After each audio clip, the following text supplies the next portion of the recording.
Hello, my name is Dr. Jonathan Howard, and I'm going to give a presentation titled Things Dr. J. Bhattacharya and Authors of the Great Barrington Declaration Said. It's going to be a long talk, so get comfortable. Feel free to divide it up into a couple sessions. Just to make one thing clear, this represents me and me only, not any institution that I'm affiliated with. Let me begin with some points of agreement with Dr. Bhattacharya because he and I agree on a lot of fundamental things. He said this after YouTube removed one of his videos. He said, "For science to work, you have to have an open exchange of ideas. If you're going to make an argument that something is misinformation, you should provide an actual argument. You can't just take it down and say, oh, it's misinformation without actually giving a reason. Let's hear the argument. Let's see the evidence that YouTube used to decide it was misinformation. Let's have a debate. Science works best when we have an open debate." So I intend for this talk and really everything I've ever said and written on the pandemic to be in that spirit of open debate. I will provide many actual arguments. There will be some juvenile insults and unprofessional name calling, but it won't be coming from me. It will be about me. But I agree with Dr. Bhattacharya on this. Dr. Bhattacharya also said, "I want to treat ideas that I disagree with respectfully because I might be wrong."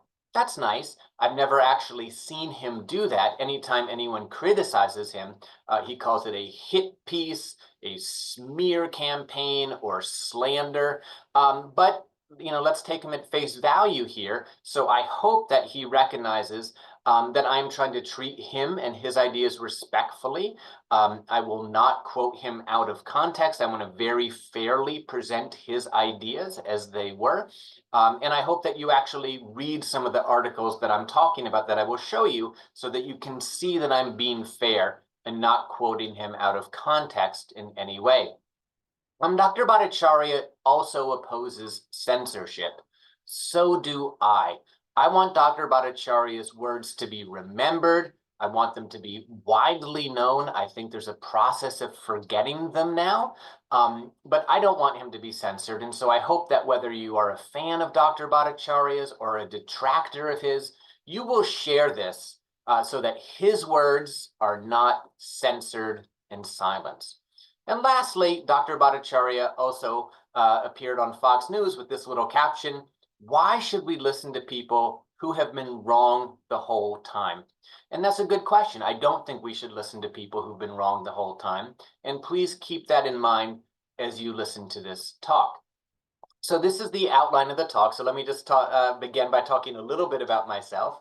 How did I get here? How did I, become someone who's interested in this topic? And my interest in the anti-vaccine movement began in 2010, thanks to this woman, Kelly Brogan, who did psychiatry residency here with me in New York City. I'm both a psychiatrist and neurologist. And after she graduated, she morphed into one of the country's most famous anti-vaccine doctors. She was widely platformed. She was platformed on Goop and the South by Southwest Festival. And as you can see from some of these quotes, she believes really crazy things, that AIDS is not caused by HIV and that germ theory isn't even real. But anyways, I became fascinated with the anti-vaccine movement and I started learning everything I could about it. And this is the kind of material that she produced. This is very common anti-vaccine thought. She wrote this in 2014. "HPV vaccine maker study proves natural HPV infection beneficial, not deadly." And she said, natural HPV infectious exposures actually protect against the progression of HPV-linked cervical changes to cancer. The possibility that HPV infection itself confers protection against HPV reinfection and its more serious health implications. And again, the idea that the best way to protect yourself against a virus is to get that virus is very common, or was very common in anti-vaccine thought. And maybe it works, but it's kind of like giving away all of your money to make sure that no one robs you. It works, but it kind of defeats the purpose. But keep this quote in mind too, because we're going to be hearing this again and again. And in 2018, along with my good friend and law professor, Dory Reese, I wrote a book chapter called The Anti-Vaccine Movement, A Litany of Fallacy and Errors. So again, I was very prepared for the pandemic, at least in terms of recognizing anti-vaccine ideas. I also worked in hospitals here in New York City throughout the pandemic. I always describe my experience correctly by saying I didn't do a lot, but I saw a lot. I'm not really sure anyone is still alive because of my efforts. I was very nice and kind to people who were sick and suffering, but I don't think I saved anyone's lives. But I saw a lot. I saw more people die in April 2020 than I had my entire career. I saw some young, healthy people die. The youngest person I saw die was a healthy 23-year-old guy, and it left an impression on me. I still think about him from time to time.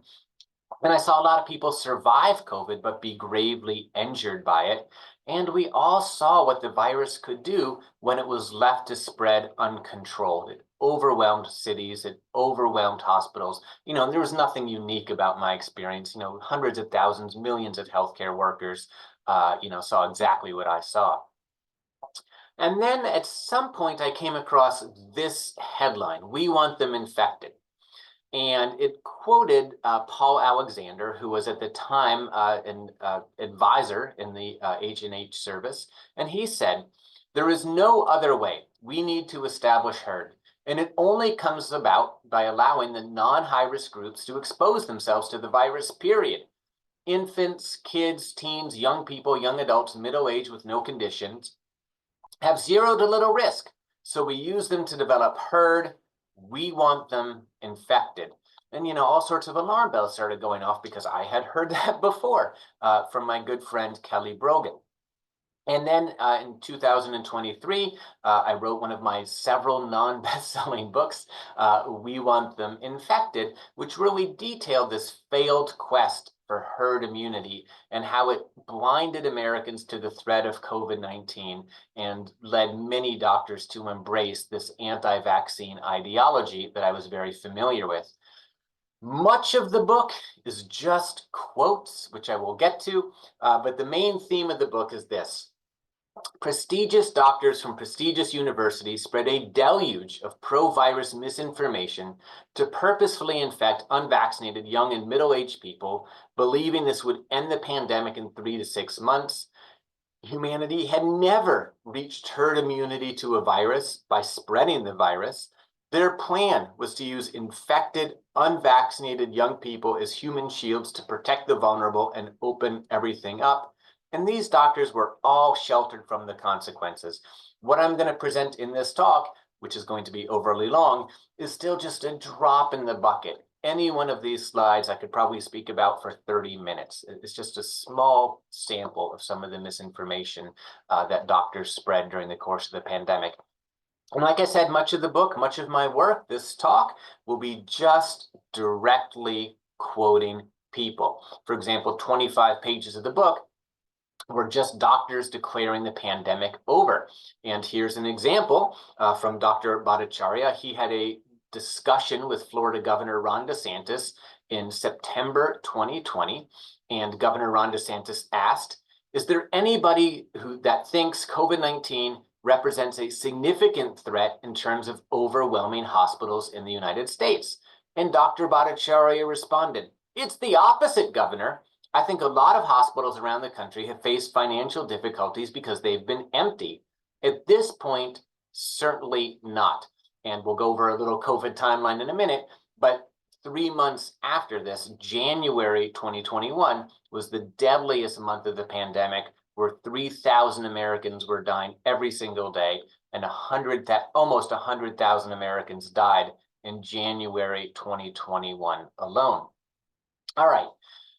I want to introduce this concept of the sort of imaginary versus real world, because that's how my book was written. I'm writing a sequel, which will be written sort of in the same format. And that's really the format that this talk is going to take.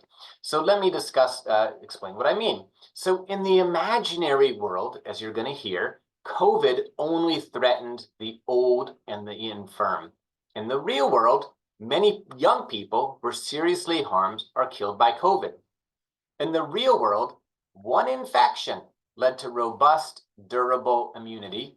In the real world, reinfections are common and not always benign. In the imaginary world, all it took to protect nursing homes and open schools was to say, protect nursing homes, open schools. In the real world, on the ground, this was impossible when the virus was allowed to spread out of control. In the imaginary world, we reached herd immunity years ago. In the real world, COVID is still circulating and hurting people. In the imaginary world, death was the only bad outcome from COVID. In the real world, millions of people survived COVID, but were seriously injured by it. In the imaginary world, pediatric vaccines were dangerous and useless. In the real world, the vaccines aren't perfect, but they're much safer than the virus for children.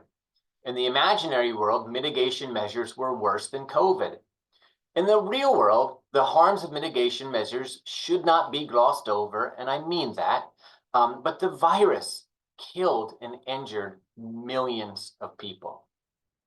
And I really think that there were two pandemics, like I said, this imaginary world and the real world. In the imaginary world occurred in Stanford offices, Fox News, Wall Street Journal editorial pages, testifying in front of court, testifying in front of the Senate, meeting with politicians, and saying things that just weren't true. Like a new study says natural immunity may be better than vaccines. Well, natural immunity killed 1.2 million Americans.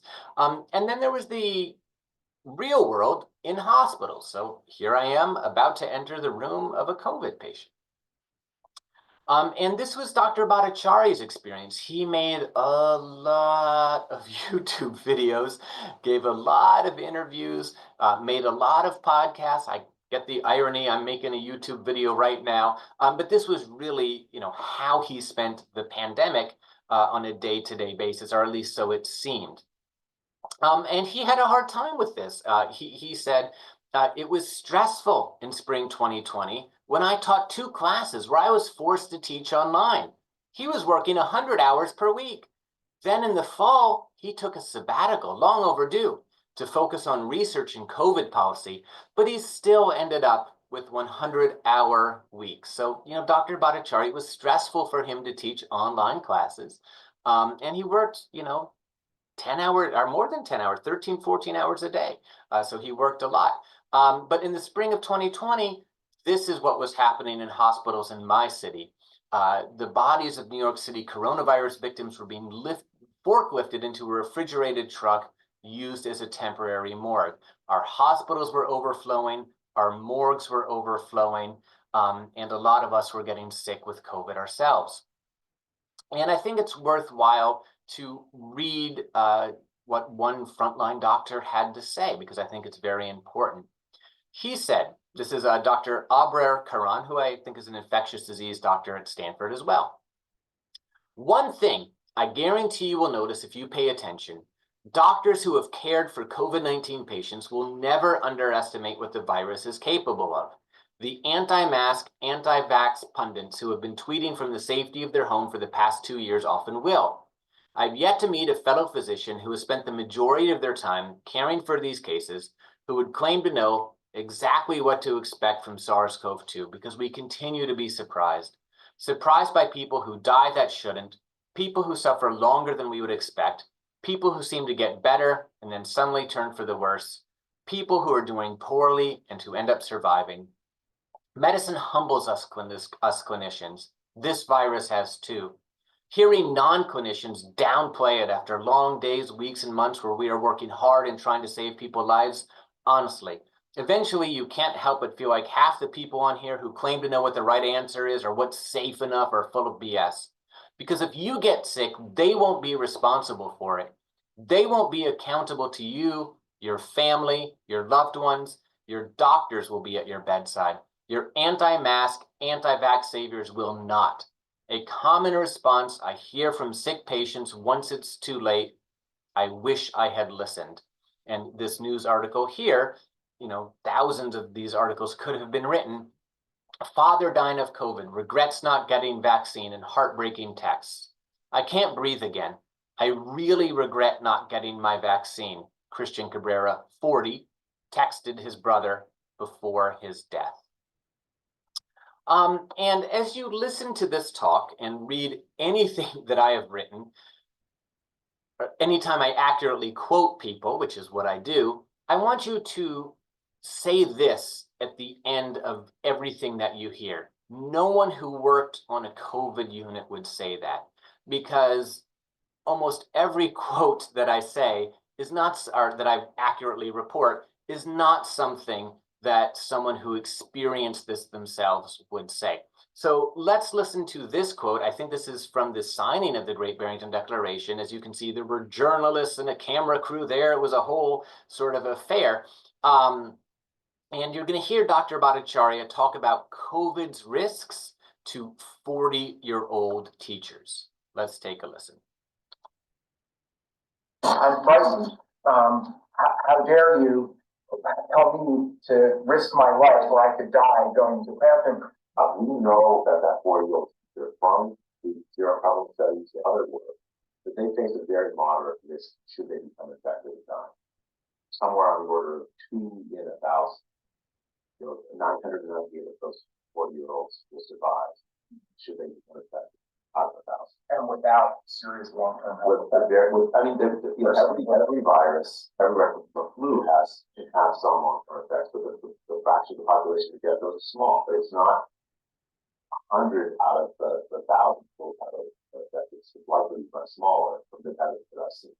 Okay, so there we go. 1 out of 500 40-year-old teachers, Dr. Bhattacharya, it's moderate, and we don't have to worry about non-fatal outcomes. Keep this in mind. I'm going to reference this again when Dr. Bhattacharya discusses rare mild vaccine side effects, which he treats much more seriously than death from COVID.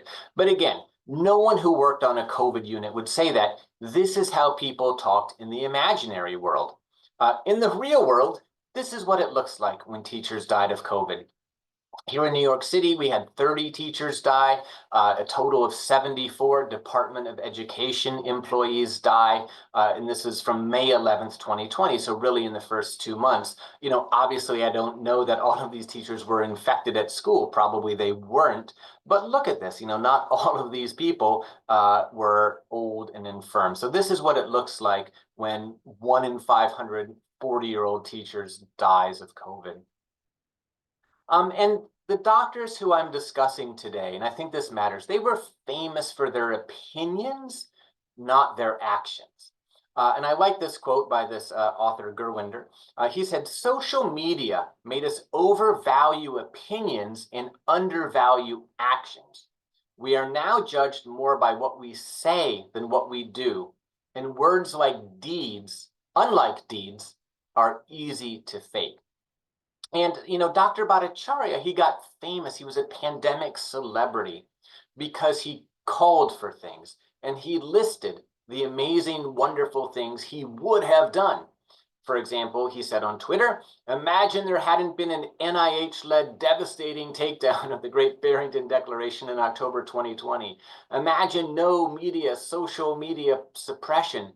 We would have won the policy argument. Schools would have opened. We would have prioritized the vulnerable. Instead, lockdown." So if it wasn't for the NIH, if it wasn't for YouTube and Twitter removing a small fraction of his content, everything would have been just fine.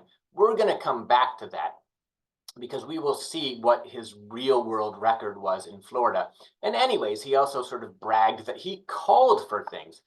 He said to someone who criticized the Great Barrington Declaration, "Did you read the document or the frequently asked questions? We called for focused protection of vulnerable elderly and called for many policies, including paid sick leave." So it's wonderful that he called for things. I call for an end to war, an end to world hunger, an end to racism and violence. There we go. Where's my Nobel Peace Prize? But it's very easy to call for things and to list things that you would have done. But again, actually opening schools, actually protecting the vulnerable was a lot harder than just writing, I called for. Dr. Bhattacharya anointed himself as a spokesman for the working class against the laptop class. So there are many sorts of tweets like this and statements in his interviews. If one were to go about trying to design a policy aimed at protecting the laptop class at expense of the children, the vulnerable, the old, the poor, and the working class, one could not have done better than lockdowns. We are all essential, no matter what the COVIDians say. So no one appointed Dr. Bhattacharya as a spokesman for the working class. He just said, ooh, I now speak for the working class against the laptop class. And again, Dr. Bhattacharya is an exemplar, a perfect example of the laptop class. And maybe I've missed it, but I have never seen him advocate for the children, the vulnerable, the old and the poor and the working class outside of his objection to lockdowns. Even as you can see here, this was in 2022, long after the lockdowns have ended. And in fact, Dr. Bhattacharya often attacked members of the working class, namely people like myself, doctors who worked in hospitals. I don't want to give the impression that I'm sort of working class in terms of, I live paycheck to paycheck and this sort of thing. No, I mean, I'm a doctor who, is very privileged. But in terms of my lifestyle, I go into the hospital every single day. Not every day, but you get the point. I think I socially distanced for a total of 5 days during the pandemic at the very end of May 2020, when COVID was finally beginning to die down here in New York City, thanks to lockdowns. And I'll just make one other point about this tweet. It probably is true that lockdowns helped the laptop class more than the working class, but the people who were dying in my hospital, the sort of, the working class people who were there, they wouldn't have been better off if only there were more bankers and lawyers and scientists dying next to them. They would have been worse off. There wouldn't have been any more space. But anyways, this is how Dr. Bhattacharya talks about working class doctors, doctors who worked in hospitals, unlike him. He said, if you think about medication as a vocation, you're supposed to devote your well-being to the life of a patient you are caring for. Lockdowns actually reversed that and said, look, you, the population, should suffer so that my job in medicine can be easier. So a reversal of the norms of medicine, where medicine serves people, not people serve medicine. The fact that medicine, especially the leaders of medicine, were so strongly in favor of the lockdowns is a violation of the ethics of the medical profession. It essentially transforms the doctor-patient relationship to one where the patient serves the doctor rather than the other way around. So according to Dr. Bhattacharya, when our hospitals and morgues were overflowing and we were telling people, hey, try to avoid COVID, our only motivation was to make our job easier. Think about that. And then in 2023, he posted a fake review of We Want Them Infected. And why do I say it was a fake review? Because later on, he admitted that he didn't even read it. But anyways, in his fake review, he said, I wasn't going to comment on the inane Jonathan Howard book on the pandemic, but I ran across an unhinged claim by him that illustrates perfectly a certain COVIDian mindset that is too perfect to pass up.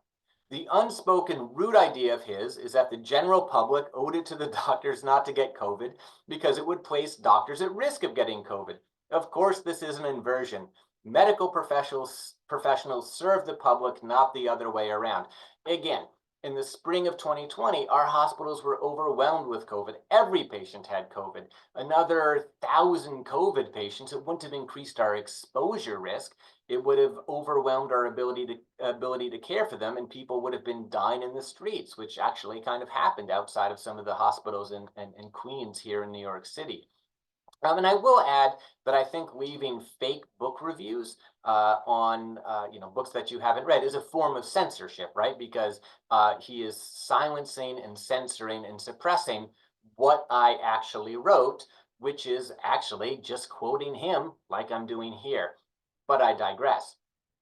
And recently on Twitter, he posted this. It's telling that the COVIDian doctors of MedTwitter are leaving for the echo chamber of blue sky. After a disaster of school closures, vax mandates, and toddler masking, public trust in academic medicine has collapsed. Pretending it hasn't is their only choice. So this is how Dr. Bhattacharya routinely speaks about doctors who treat patients unlike him.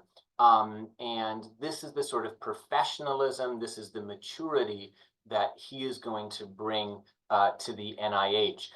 He is going to be, and I will show examples of this later on, telling people not to trust doctors, not to trust scientists, at least not to trust doctors who actually work in hospitals and treat sick people. And again, back to the real world. Some of us got very sick and died of COVID. This is an article from 2021 that the WHO estimated that 115,000 healthcare workers have died from COVID. And I knew 2 doctors and 1 nurse who died from COVID. I don't know that they contracted COVID at the hospital, but dead doctors, dead nurses are not a good thing. I think our lives have value, even if our future NIH director may disagree with that. And I want to read this quote as well, because I really think that this typifies the difference between the mere world or the imaginary world and the real world. This is from Charlie Warzel, a recent article. He said, "The pandemic saw Americans distrustful of authority, trying to discredit effective vaccines, spreading conspiracy theories, and attacking public health officials. But what feels novel in the aftermath of this month's hurricanes is how the people doing the lying aren't even trying to hide the provenance of their bullshit. What is clear is that a new framework is needed to describe this fracturing. Misinformation is too technical, too freighted, and almost after a decade of Trump, too political. Nor does it explain what is really happening, which is nothing less than a cultural assault on any person or institution that operates in reality. If you're a weather person, you're a target. The same goes for journalists, election workers, scientists, doctors, and first responders.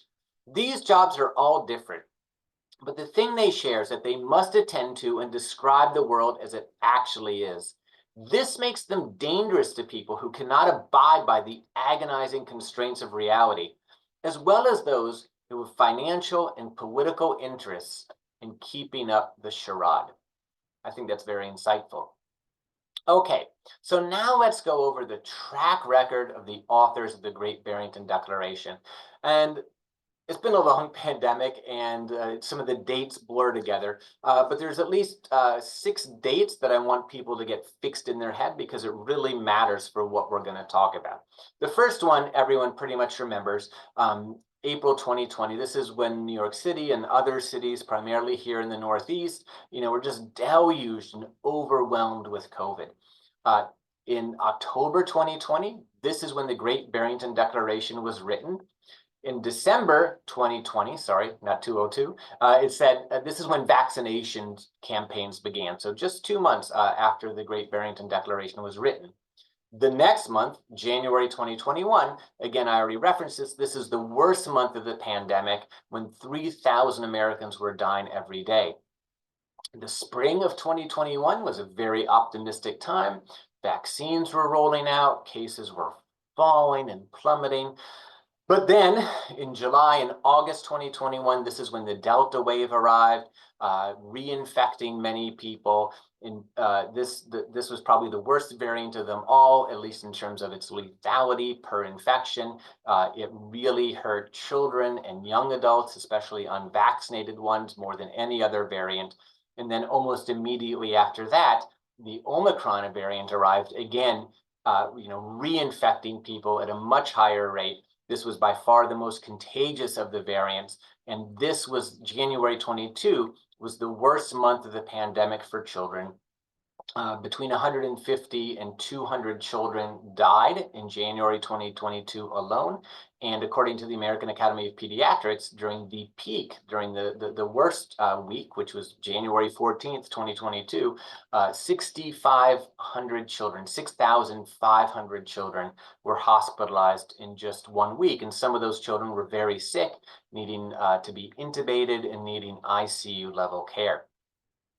So the Great Barrington Declaration, as I said, was published on October 4th, 2020, just 2 months before vaccines arrived. It was written by 2 epidemiologists and Dr. J. Bhattacharya, who's a health economist from Harvard, Oxford, and from Stanford. And Dr. J. Bhattacharya, I think he was number 7 on this list of the dishonest doctors who were Fox News's most frequent medical guest in 2021. And this was, as I said already, this was the little sort of blurb chyron, I think it's called, "Why should we listen to those who have been wrong the whole time?" So all 3 authors of the Great Barrington Declaration drastically underestimated COVID and overestimated how close we were to herd immunity. So Dr. Martin Kulldorff in April 2020 said the following: "While numbers are uncertain, it is estimated that 1/3 of people in Stockholm have now been infected by COVID-19. So they are more than halfway to herd immunity, which will protect the old and other high-risk groups." Dr. Bhattacharya, along with Aaron Ben-David, wrote this article, which we will return to. Next slides. "Is the coronavirus as deadly as they say? Current estimates about the COVID-19 fatality rate may be too high by orders of magnitude." And then the third author, Dr. Sunita Gupta, gave this interview, and we'll hear some clips from this. "We may already have herd immunity," an interview with Professor Sumitra Gupta, July 2020. So let's return to this article. "Is the coronavirus as deadly as they say?" And this was published in March 2020. And it began, as far as I know, this is the first thing Dr. Bhattacharya wrote during COVID. He said, "If it's true that the novel coronavirus would kill millions without shelter-in-place orders and quarantines, then the extraordinary measures being carried out in cities and states around the country are surely justified." Now, you can read everything that I have written about COVID, and I never justified lockdowns as strongly as this sentence, especially at the time when the lockdowns were started. Dr. Bhattacharya has gotten angry with me for quoting this because he does not want people to believe that shelter-in-place orders and quarantines mean shelter-in-place orders and quarantines. But I think that words have meaning. I think that language matters. And I think that shelter-in-place orders and quarantines mean exactly what you think that they mean. And Dr. Bhattacharya said that they are surely justified if this novel coronavirus would kill millions. But he didn't think that was going to happen. Let's keep reading. The next sentence was, "But there's little evidence to confirm that premise, and projections of the death toll could plausibly be orders of magnitude too high." He continued, "Fear of COVID-19 is based on its high estimated case fatality rate. 2 to 4% of people with confirmed COVID have died, according to the World Health Organization and others." And I'll just do sort of a little timeout and say the WHO actually was not quoting this number at this time. They were pegging the infection fatality rate as much lower than this. And I think it was actually pretty accurate, their number around 0.5%, I forget exactly, but it wasn't this number. I digress. But anyways, he said, "So if 100 million Americans ultimately get the disease, 2 to 4 million people could die. We believe that estimate is deeply flawed." Remember that. "If our surmise of 6 million cases is accurate, that's a mortality rate of 0.01%, assuming a 2-week lag between infection and death. This is 1/10 of the flu mortality rate of 0.1%. Such a low death rate would be a cause for optimism." He's right. It would have been a cause for optimism. He continues, a 20 to 40,000 death epidemic is a far less severe problem than one that kills 2 million. And I should say, the United States reached 40,000 deaths about 2 to 3 weeks after this editorial was published. And he concluded, if we're right about the limited scale of this epidemic, then measures focused on an older population in hospitals are sensible. A universal quarantine may not be worth the cost it imposes on the economy, community, and individual mental and physical health. We should undertake immediate steps to evaluate the empirical basis of the current lockdowns.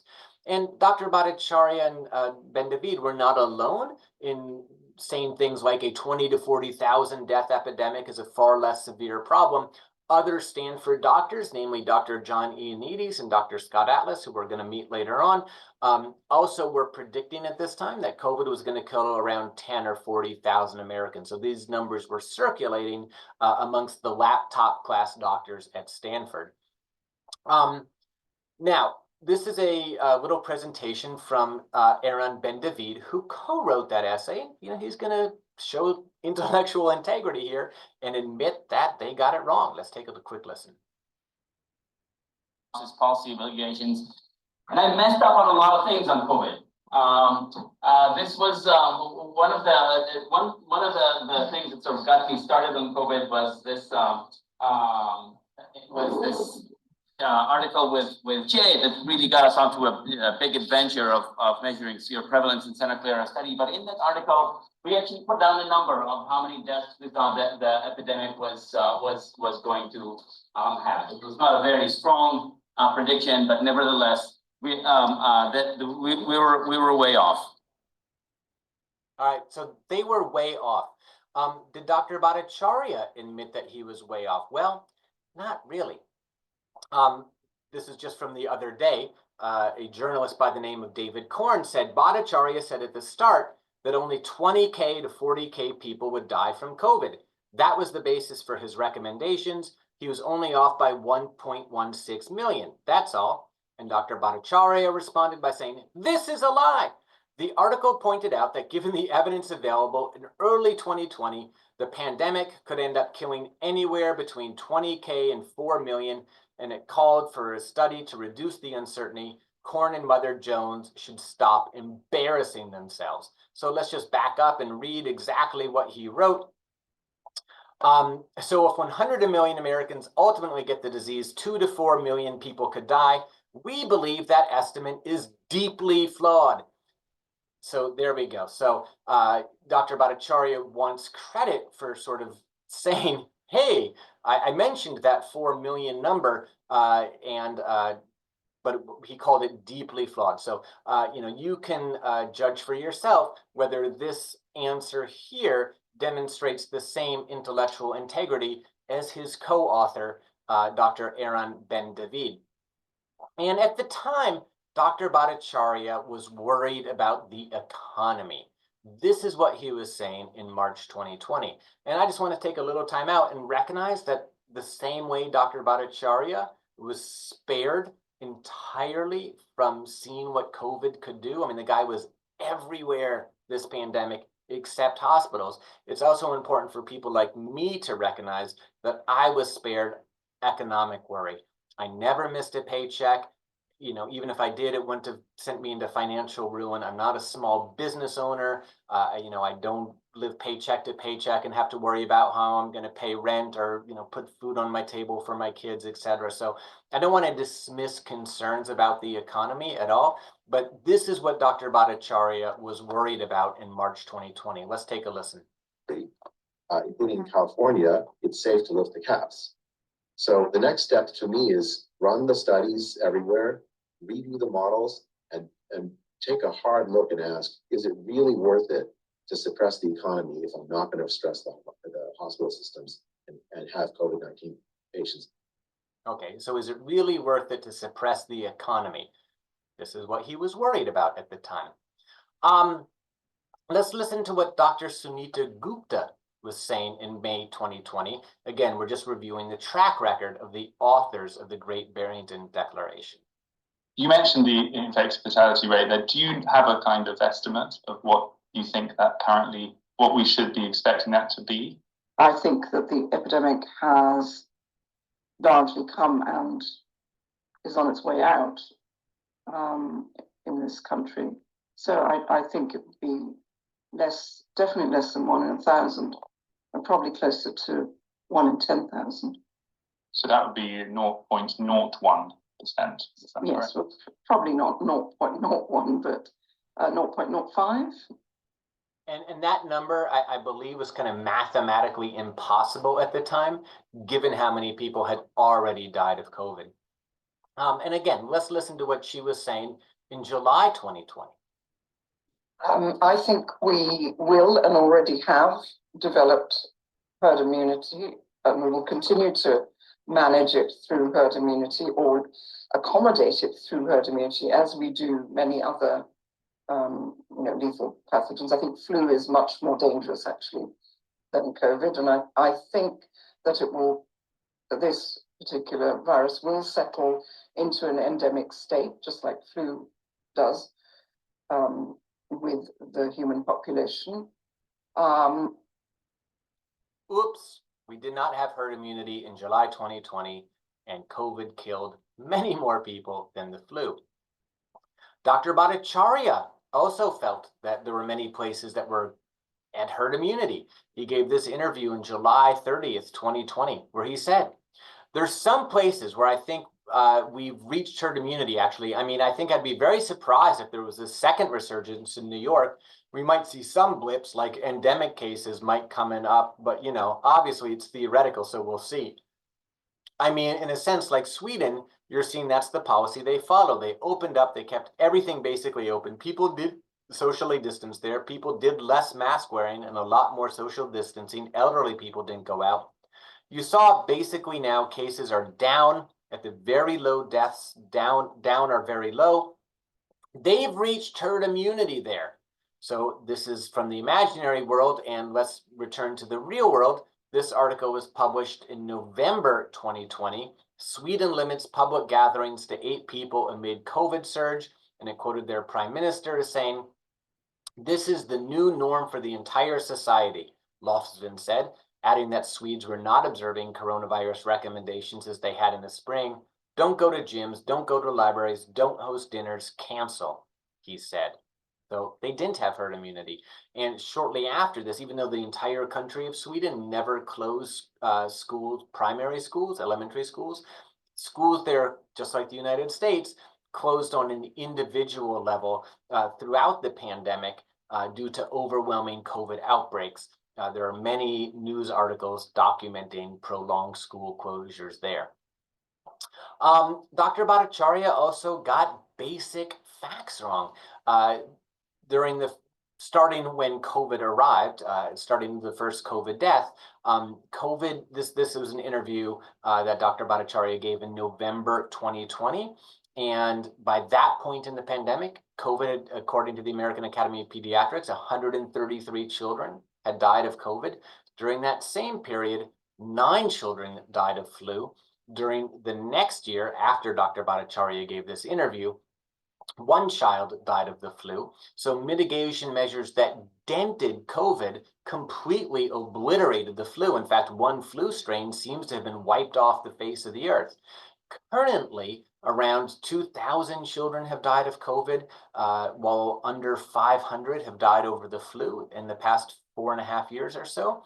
But what did Dr. Bhattacharya have to say about these numbers? And for children, it's probably the flu is worse. We've had more flu deaths among children this year than COVID deaths, just in terms of mortality. Okay, so there's Dr. Bhattacharya saying that 9 is larger than 133. And just think about this for a moment. I mean, imagine if a medical student, a college student, a high school student, an elementary school student said that the virus that killed 9 children was deadlier than the one that killed 133 children. How would you react? And how you should react to a high school student who makes that error is definitely how you should react to a future NIH director who makes that error.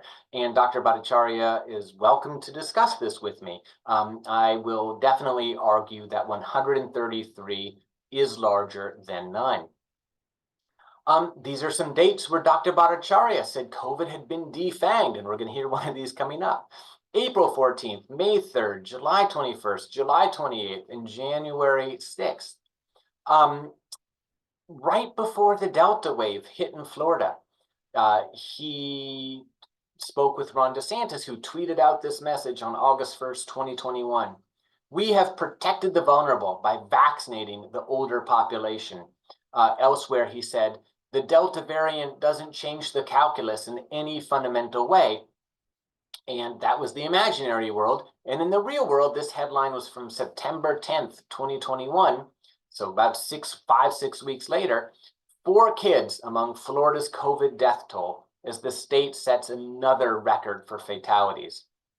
Or if you want to look at it like this, Dr. Bhattacharya said, we have protected the vulnerable right before, like immediately before the Delta wave swamped Florida hospitals. And it's worth reading some of the accounts of the doctors who actually work there, particularly the doctors speaking about treating young people and children and how much they were suffering and how sick they were.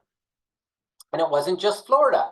Dr. Bhattacharya wrote this article titled, Majority of Indians Have Natural Immunity. Vaccinating the entire population can cause great harm. 5 months later, this article was published.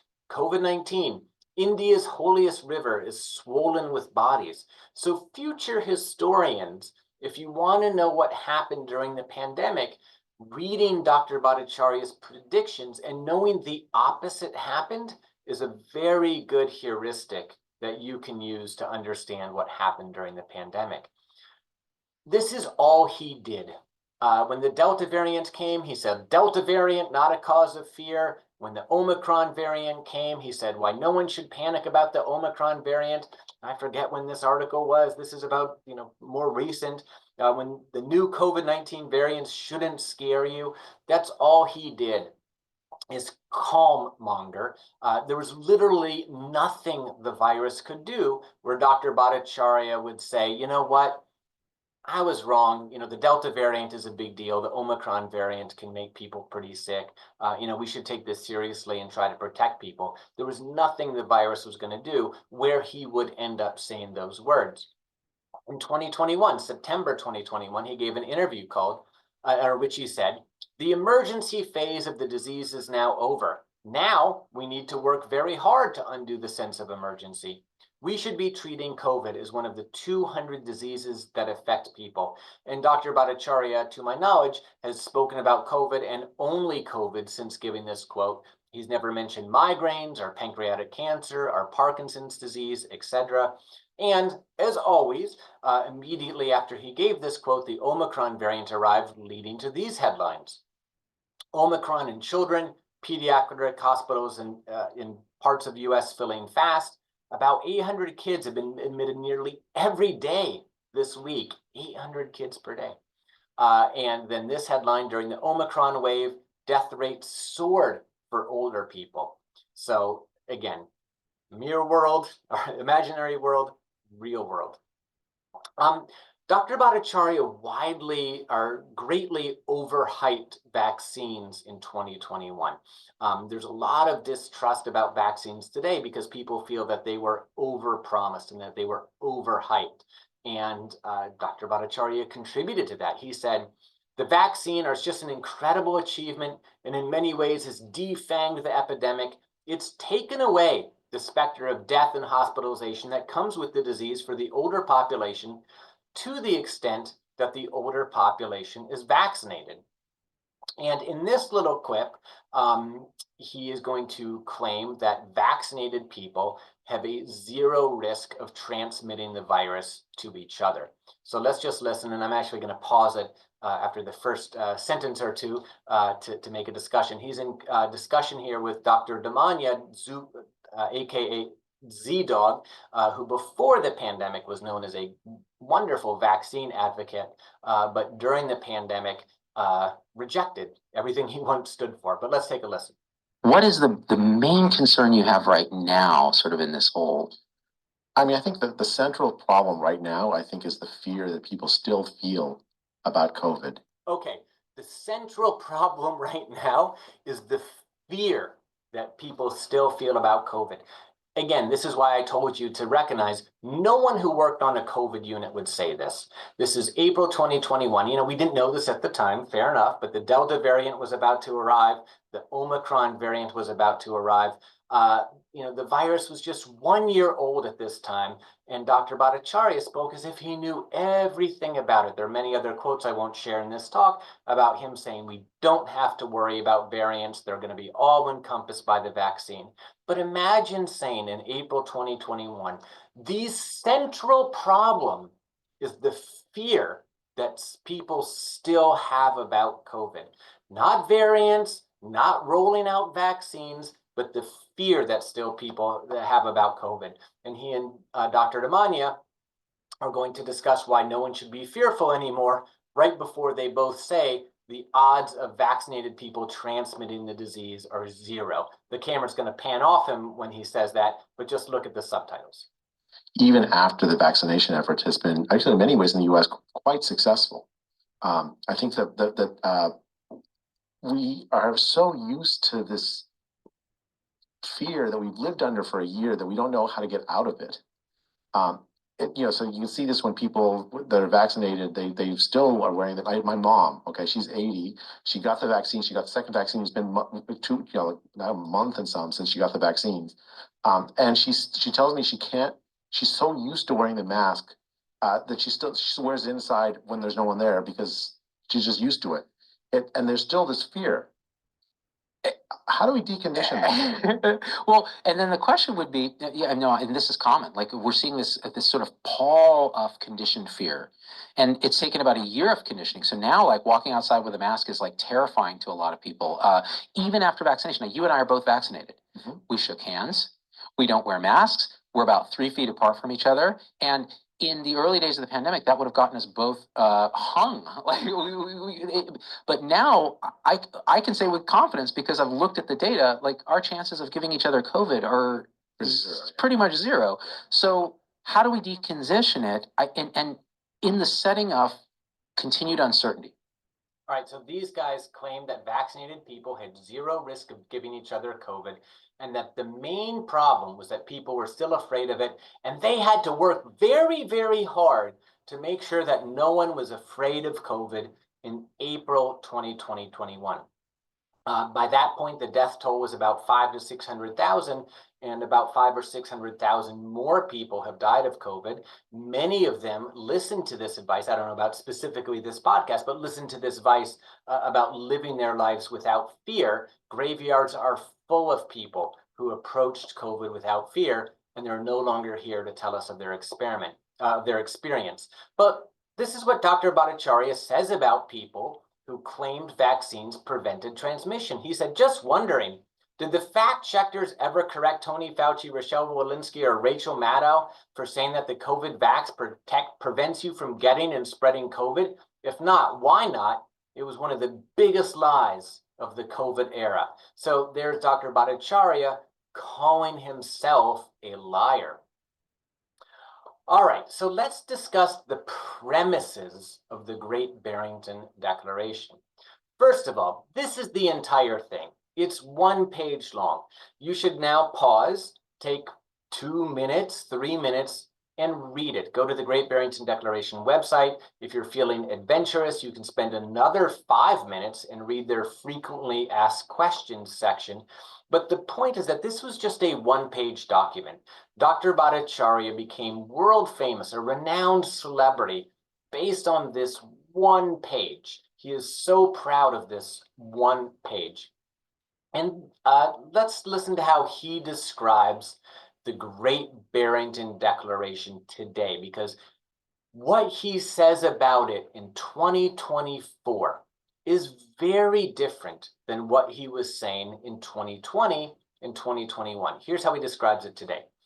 In October 20th, I wrote a document called the Great Barrington Declaration with my fellow epidemiologists from Harvard and Oxford, telling the world that we did not need to close schools, churches, and businesses to deal with the pandemic.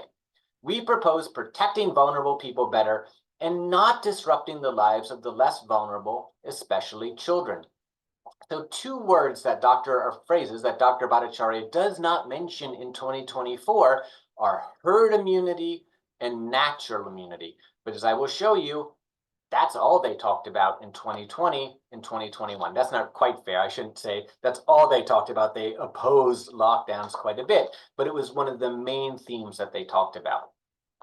And Dr. Bhattacharya now denies that he was part of a movement to purposefully infect young people to reach herd immunity.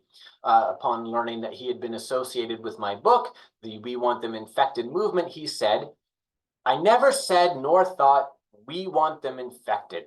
And yet, what would a casual reader take away from this misleading juxtaposition? This piece creates a false impression about the Great Barrington Declaration for cheap political points.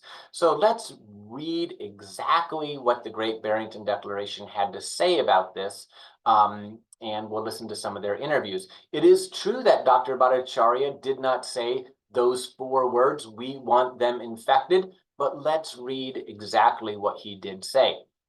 But before we do that, let's discuss the origins of the Great Barrington Declaration, because they're pretty interesting. I heard Dr. Bhattacharya give a speech recently in which he discussed this. He said, "Oh, a friend of Martin Kulldorff's invited us all to Great Barrington, Massachusetts to discuss this. So let's meet this friend." This friend is a libertarian by the name of Mr. Jeffrey Tucker. At the time, he was associated with the American Institute for Economic Research, and you should read about that group. And he is now the founder of the Brownstone Institute, which I will show you just spreads rank anti-vaccine misinformation, not just about COVID, but about many other sort of vaccine preventable diseases. He said about the Great Barrington Declaration that he was, quote, "there while it was being drafted, and I made a couple of suggestions here and there." As you will see, it reflected his pandemic policy perfectly. Jeffrey Tucker has some views that normal people would consider problematic. In 2016, he wrote this article called "Let the Kids Work." He said, "We look at pictures of newsboys from 1905 and say, oh, how sad that these kids had jobs. We are so much more humane now." But he didn't feel that way. He said, "All those photos dig deep into the past and conjure up weird dystopian scenarios, none of which have anything to do with today. If kids were allowed to work and compulsory school attendance was abolished, the jobs they have would be at Chick-fil-A and Walmart. And they would be fantastic jobs too, instilling in young people a work ethic, which is the inner drive to succeed, and an awareness of attitudes that make enterprise work for all. It would give them skills and discipline that build character and help them that become a part of a professional network."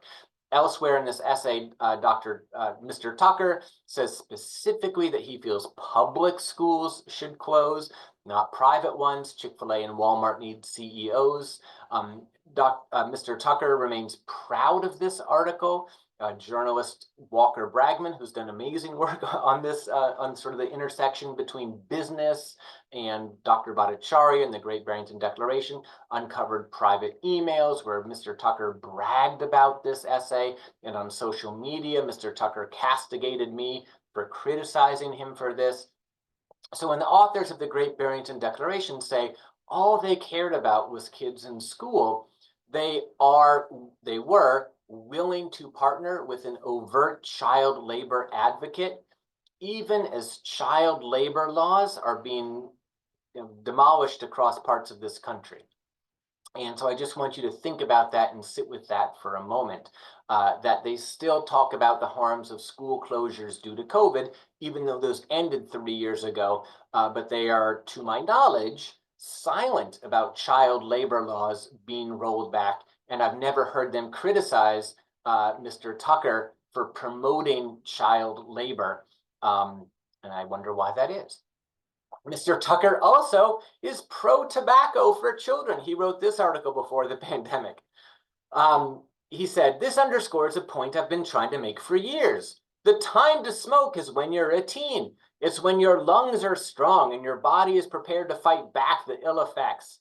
It's also when you can gain the maximum advantage of the fact that smoking is very cool and enjoyable. I see no reason why parents shouldn't encourage it, while warning that they will probably have to stop after graduating college. And of course, this is the opposite of what the government says. And Mr. Tucker remains proud of his pro-tobacco advocacy as well. He has also been linked to neo-Confederate groups, such as the League of the South.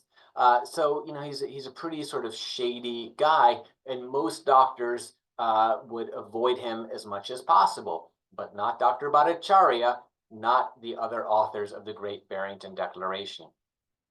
And this is what he's publishing now. This is all from the Brownstone Institute. Are there vaccines in our food supply? COVID vaccine, savior, or killer shot? Mainstream measles mongers. Brown University's silence on post-vaccine myocarditis. I mean, just go to the Brownstone Institute page and type in vaccine, and it's just a deluge of anti-vaccine material. And here he is, essentially outlining the Great Barrington Declaration. Let's take a listen. Focused protection, not the lockdowns, but something different called focused protection. Why do you think that is something that is a good alternative to what we've been seeing from governments at all levels? It's because that's what we've done since World War II. Every single time a pandemic has come along, whether it's 1948, 51, 57, 58, 68, 69, 2006, 2009, the advice has always been, in ever more precise ways, vulnerable populations, protect yourself, everyone else, you need to develop immunities. You need to upgrade your immune system. That's been the advice, and even my mother knew this. She knew this, her mother's mother did, and so on. It's the way that societies have learned to deal with disease, not through massive disruption, much less lockdown, but through normal social functioning and intelligence. Intelligent protection of the vulnerable population. The key to public health in the presence of a new pathogen is to discover who is vulnerable, which we've known since February, and to make sure that those populations are protected while the rest of us develop immunities. And through the magic of science or mathematics, whatever you want to call it, once a certain number have encoded the new viral information into their immune system, the virus comes under control, at least temporarily, or when I say temporarily, maybe it's for a full generation. Maybe for a full generation, the magic of science, the magic of mathematics. So this man who didn't understand anything about science or mathematics and was a pro-child labor, pro-tobacco advocate, was greatly influential in our pandemic response. And this is who Dr. Bhattacharya hangs out with and partners with. By the way, this is the laptop class. This is the definition of the laptop class. So the Great Barrington Declaration in sort of picture form was this. Young people would live normal lives. They would sort of live in a world of pure COVID. They would all get sick. They would all, you know, have the sniffles for a few days. It would be like a mild cold. Meanwhile, older and vulnerable people would be strictly locked down. I mean, the Great Barrington Declaration didn't plan on enforcing this. They weren't going to, you know, do sort of Chinese military lockdown styles in people's homes. But the point is this, that anytime they left their house and entered the world at large, they would be kind of surrounded by COVID. So anytime they went to the doctor, anytime they went to the grocery store or where they worked, etc., no one would be taking any precautions because they were trying to build up herd immunity. So there had to be sort of a perfect barrier between these groups. Young people would live normal lives. They would all be getting COVID. Old people would be in their cocoons and they'd be totally separate. The two worlds would never interact. And then within 3 to 6 months, herd immunity would arrive and the pandemic would end. So although the authors of the Great Barrington Declaration say they were very much against lockdowns, for the 80 or so million vulnerable Americans, these people were going to have to be very careful. They were going to have to be, essentially very strictly locked down. And the authors of the Great Barrington Declaration, to my knowledge, never did any polling of vulnerable people to see if they were on board with their plan to make the world a much more dangerous place for them. And there are some people who are vulnerable, who look very healthy. You can't tell that they're on some immunosuppressant medication, for example. But anyways, it wasn't an anti-lockdown philosophy for 20% of the country who was vulnerable. All right, so these are the premises of the Great Barrington Declaration, and let's go through them one by one. So first of all, it dichotomized people into vulnerable or not vulnerable, sort of yes or no. The fact that COVID posed a risk to young Americans was not, or young people in general, was not a secret. This article was published April 8th, 2020. So here we're going to be starting out with the real world before we go to the imaginary world. This article, hundreds of young Americans have now been killed by the coronavirus, data shows. And let's listen to doctors who actually treated COVID patients. This guy, Dr. Sean Evans, an attending emergency physician and director of resuscitation, said he and other doctors on the front lines of the epidemics have been humbled by how many young people have been hospitalized and ended up in the ICU during the outbreak. This is nothing like we had predicted based on the data from these other countries, Evans said, who estimated that roughly half of the COVID-19 patients in his ICU have been under 50, said in an interview. Young people who are otherwise fit can tolerate this longer, but at the expense of their heart and pulmonary functions, said Evans. He said that younger patients he has seen tend to come in later after battling the disease at home for longer, but for those who take a tragic turn, it often happens very quickly. When they do deteriorate, they do so much more dramatically, he said. In those cases, Evans said, the lack of oxygen makes the right side of the heart work extra hard, which can lead to pulmonary hypertension. The lungs clamp down. They can't get blood flow into the lungs. What has profoundly struck Evans and his colleagues is the seeming randomness of the type of young people who are unable to fight off the disease. A very fit 30-year-old triathlete is just as vulnerable as a chess-playing 45-year-old who gets no exercise, he said. We just don't know who it is that this virus carries the master key to. But he does have a message for any young people who are still under the impression that COVID-19 is a disease that seriously threatens only the elderly and the infirm. Just because they're young doesn't mean they aren't vulnerable, he said. Nobody knows what immune protection they have at any given moment. So that's the real world. What were the laptop class doctors telling us in the imaginary world? Well, they were saying things like this. This is from October 30th, 2020. 2 months before 6 weeks before vaccines came out. No one was vaccinated then. And Dr. Bhattacharya said, an infection is a severe problem for older populations and also for people who have certain chronic conditions. For populations under 70, it's much milder. So Dr. Bhattacharya was telling people in their 60s who were not vaccinated at this time that it was milder for them. And let's listen to him make this case in an interview from November 2020.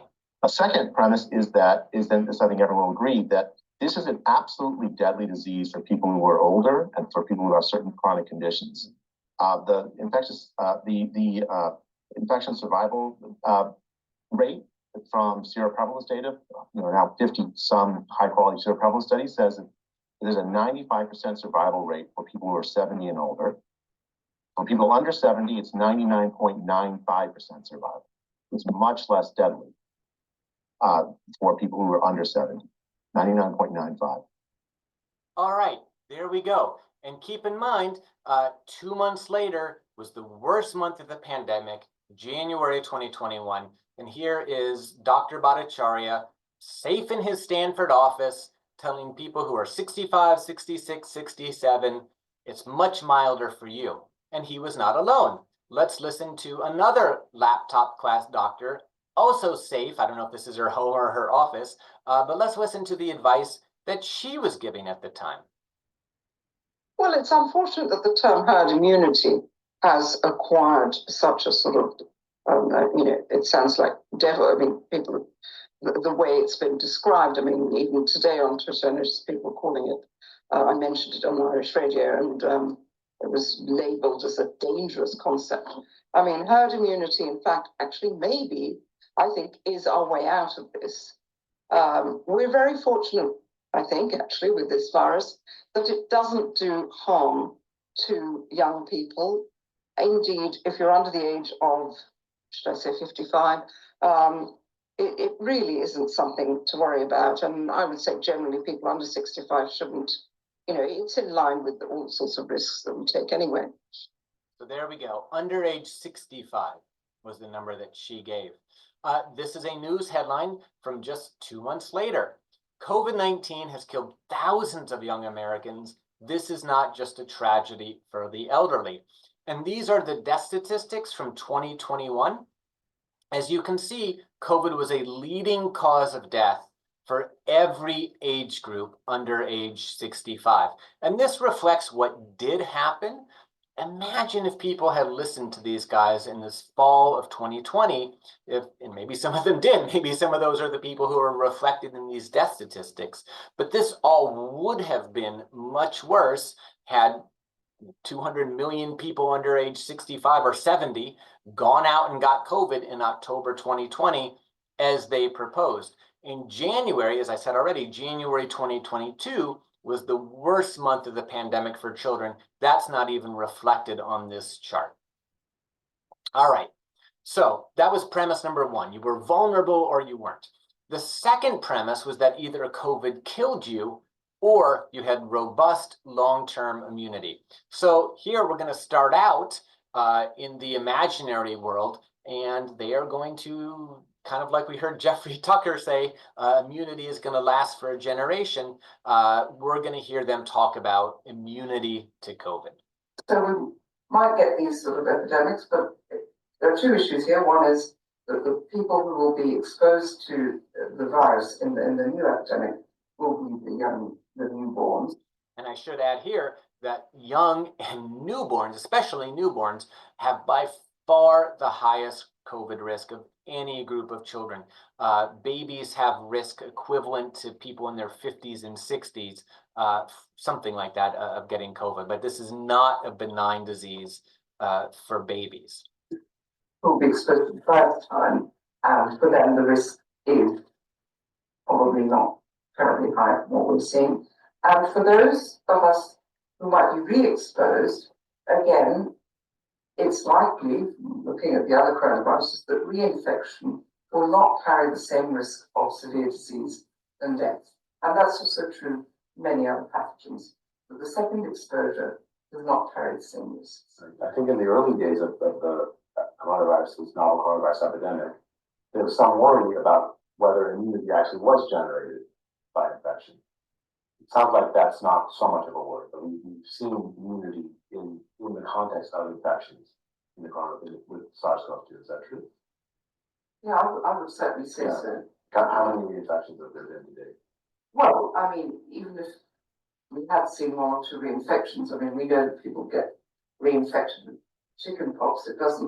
We don't immediately abandon the idea that you get lifelong immunity to chickenpox or measles or anything from the few incidents. We're talking about a very small number. Yeah, very small number of reinfections do not indicate anything about the actual distribution. So in that sense, when we're talking about SARS-CoV-2, it fits into the picture of natural history, the typical viruses you've described. It's not a virus from Mars. It's a virus that, in that sense, we can set expectations from the modeling and the kind of analysis you'd expected. Eventually, it will go down. Even without a vaccine, it will go down. Oh, yes, I think so. But I think it's not, probably immunity is not lifelong if we go by the other coronaviruses, but it's long enough that it will result in this endemic state where the number of people infected at any point in time might be a bit higher than measles, but the effects on people, the actual death toll will be very. All right, so there we go. Just a few things to keep in mind about this. First of all, the virus was 10 months old when they were speaking about it this way, with this great kind of confidence. It was a brand new virus, and here they were speaking about it this way. It is true that fewer people died as the pandemic progressed, but that is something, and I will refer to this later on, that is something called mortality displacement. And basically what it reflects is that you can only die once. So 1.2 million people who were by definition vulnerable to the virus are no longer here for the virus to kill. Back to the real world. This study was published later. Studies suggest reinfections from the virus that caused COVID-19 likely have similar severity as the original infection. And 4 years or 3 years after that video was recorded, that video that I just showed you was from October 2020, in January 2024, there were still 1,500 Americans still dying from COVID every week. So much for robust immunity. And they only talked about death as a bad outcome. But some people have needed, including young people, amputations due to COVID, lung transplants, heart transplants, long COVID, autoimmune disease. I think we're going to be learning about the consequences of reinfections for the rest of our careers. I mean, what impact will 10 COVID infections have on developing children? Well, I think we're going to find out. All right. The next premise was that kids did not spread COVID, and essentially that infections in children and young people stayed isolated to children and young people. So let's take a listen. This is from March 2020, I believe, but let's listen to Dr. Bhattacharya. I'm just going to pick one study, but I think there's now several now that suggest something very similar. It's very unlikely that kids will pass the COVID-19 infection to their parents or to adults. It almost always runs the other direction. Okay, and this made its way into the Great Barrington Declaration. This is from their frequently asked questions section. It says, there is no further excess risk if also living with children. So this is from October 2020. And let's assume that maybe they were right about the original variants in 2020, that children were not good spreaders of that. That's not the case today. Children very effectively spread COVID. That's how everyone in my family, we think we've gotten it. And then there's this article. More than 70% of US household COVID spread started with a child, study suggests. And so again, even if Dr. Bhattacharya was right in March of 2020 when he made that statement, I've never seen him revisit that and recognize that children can spread COVID. But even before the Great Barrington Declaration was published, it was recognized that infections in young people didn't stay isolated to young people. So this article was published 2 days before the Great Barrington Declaration, and it said, younger adults likely contribute to community transmission of COVID-19.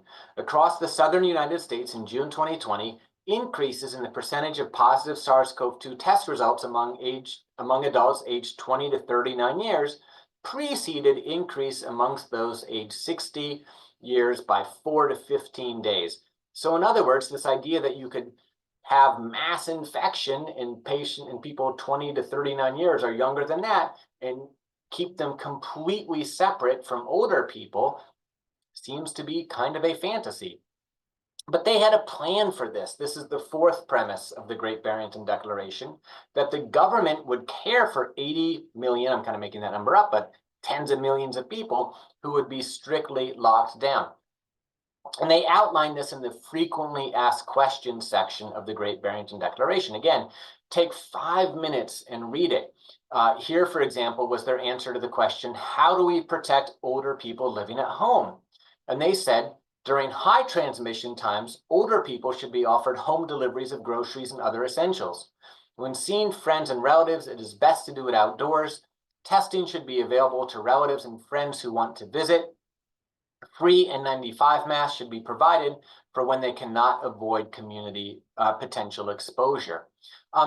Just by way of comparison, one of the pediatric randomized double-blind placebo-controlled trials of the COVID vaccine was 460 pages of dense policies and detailed procedures. So that's the sort of plan that serious scientists produce when they actually intend for their plan to be put into action. In contrast, the Great Barrington Declaration, their strategy for protecting tens of millions of older people at home while the virus raged around them, was 4 sentences long. Other people have gone through all of these recommendations, and they said something like there were 20 specific recommendations, and of those 20, 15 of them were already being advised and were already kind of policy, asking people to meet outside, for example, in the use of N95 masks. By the way, after they wrote this sentence, I never heard the authors of the Great Barrington Declaration advocate for free N95 masks. As a matter of fact, they did everything they could to destroy confidence in masks. And let's just think about this first sentence for a moment. During high transmission times, older people should be offered home deliveries of groceries and other essentials. That sounds nice, but there's a big difference between writing that sentence and actually arranging home delivery of groceries and other essentials for millions of homebound seniors. It's not like public health officials were just being, didn't have other things on their plate at this time. And the authors of the Great Barrington Declaration said to them, you have to figure out how to get groceries and other essentials into the homes of tens of millions of homebound seniors. That's your job. I told you to do it. Now you do it. So much of the Great Barrington Declaration, it wasn't necessarily wrong. It's kind of like a football coach who told his team, our game plan is to score more points than the other team. Like, that's not a wrong plan. As a matter of fact, that's the perfect plan, but it's not a very good plan. And when his team inevitably loses, he can't really blame the players and say, I told you exactly what to do. I told you to score more points than the other team. But that's what the authors of the Great Barrington Declaration did, or at least Dr. Bhattacharya. He gave this interview the next year where he said, it was a failure of imagination on the part of public health. We could have offered free DoorDash to older people. I mean, yeah, it would depend on the community and the living circumstances. It would be a local thing, right? So this shows how sort of little thought they actually put into their plan. And a public health official who said, you know what, the Great Barrington Declaration is a great idea. I'm going to do it. They wouldn't have any idea about what the first step should be. They were just told, deliver groceries and other essentials to older people at home, as if that was a trivial sort of thing. And again, when they failed to do it, it was the public health officials' fault. Dr. Bhattacharya never introspected and said, you know what, maybe my plan wasn't that good after all. No, the Great Barrington Declaration was an unimpeachable document. All right, the next premise was that only vulnerable people would benefit from vaccines. So Dr. Bhattacharya, this is a quote of his, a little clip of his from May 2021, saying young people didn't need the COVID vaccine. Let's take a listen. This is another critical victory in the U.S. fight against the pandemic. It is going to make a big difference in our lives. It changes what we can do. It opens up what we can do and who we can be with. This seems like a huge, huge, huge deal for the country's fight against COVID and for parents who have been terrified for the better part of 14 months. And that's not all. This is a historic moment. And that's not all. The FDA is holding a meeting next month on giving this vaccine to even younger children. Got to keep it going. Joining me now, Dr. Jay Bhattacharya, Stanford University Professor of Medicine and Epidemiology. Dr. Bhattacharya, is this a huge, huge deal, as they said, for the country? No, I don't think if there's any good reason to vaccinate kids that young. For kids, they face a vanishingly small risk from COVID itself, near zero, from mortality from COVID. At the same time, they haven't really tested the vaccine on enough children to know that with any confidence what the serious adverse event rate is. Anything more than zero, you say you wouldn't. The balance just doesn't work. Why would I vaccinate my kid against a disease for whom it's not actually all that deadly? Where there might be some serious adverse events. I think that it is a mistake to think about this as good for kids. It's not good for kids. And for the disease itself, for the spread of the disease itself, It's not necessary to vaccinate kids to end the epidemic. That is just a false idea. What's needed, and what we've done, is to vaccinate the old and vulnerable.